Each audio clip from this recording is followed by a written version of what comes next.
Hey everyone, Julio Rodriguez here for Card Player TV and another edition of the All In Box. And I'm here with Annie Duke. Annie, how you doing? I'm good. I'm good. I'm happy to be playing poker. Now, we have some questions for you if you don't mind. Sure. Kel from San Diego writes, do you still find that a lot of male players treat you differently at the table? Not anymore, I think, because just because I've been playing so long and people have seen me and so they kind of know me anyway. But definitely for the first, decade before TV got big and stuff, yeah, hugely different. Were you getting people to lay down big hands to you just to be nice? Well, so there's kind of like three categories that I put people in. The first one is the guy who never, ever, ever wants to be outplayed by a girl. So they're going to be trying to bluff you all the time, and they're not going to want to lay hands down to you because they don't want you to bluff them. So as long as you know that, then you would just adjust by running the nuts into that kind of person and trapping them. There's another kind of person who doesn't give a woman credit for creativity. So you can bluff that person a lot because they think if you bet, you have it. So you have to kind of know your players. And then there are the people who just think you're cute. So they don't want to take your money anyway. So, they'll tell you what they have and they'll do. And I think flirting at the table in those circumstances, totally, I'm down with it. Whatever. If they want to give me that edge, I'll take it. I'll pretend. I'll be like, you're cute, And now that you are famous Annie Duke, how do people treat you?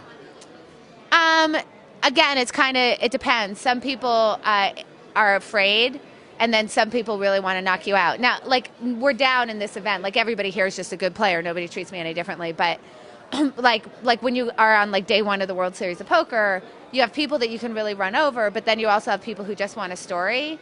And so they're trying to bluff you, or they're more likely to call you because they figure, well, if I get knocked out, then I still have a story.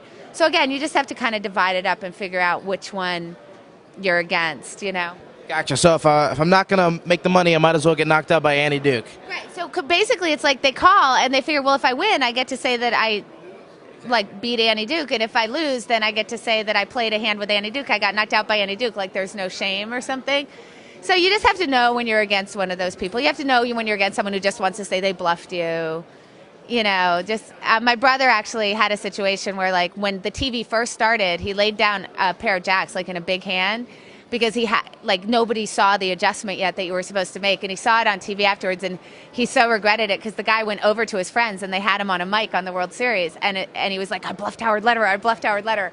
Howard only needed to see that once.